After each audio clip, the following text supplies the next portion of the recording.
الله الرحمن الرحیم.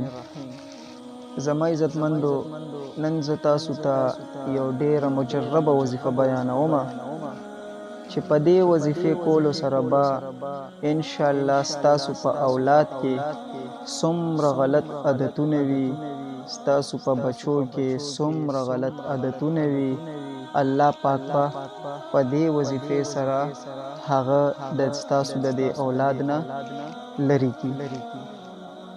خو د دې نه پیله که تاسو زموږ د یوټیوب چینل نوی سبسکرایب کړئ، زموږ د یوټیوب چینل سبسکرایب کړئ او زموږ د فیسبوک پیج فالو کړئ چې تاسو ته زموږ د نوی ویډیوګانو راتلونکو نوټیفیکیشن په ټایم باندې ملاویږي. زما عزتمندو، تاسو به کتلی باز بچي داسې وي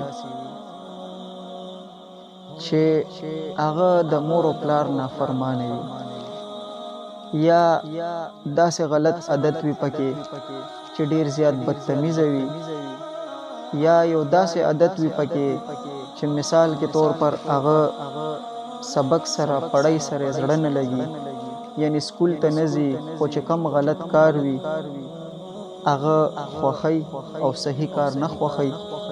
نو زما عزتمندو، د دې هر څه حل اکثریت والدین بیا خپل بچی خپل اولاد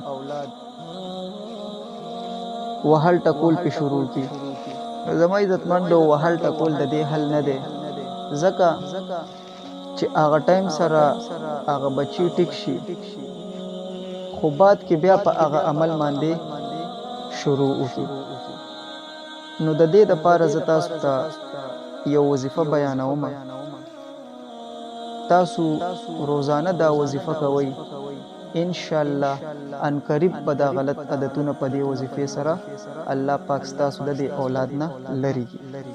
وظیفه دا ده چې روزانه به په اودس کې 131 مرتبه یا سلام وایي او په دې خپل اولاد په دې خپل بچی باندې به چوف کوئ.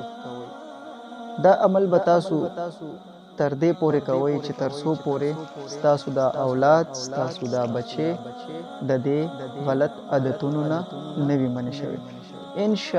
انشاءالله په دې عمل سره به الله رب العزت ستاسو دا بچی ستاسو دا اولاد زر تر زره د دې غلط عادتونو نه منع کړي.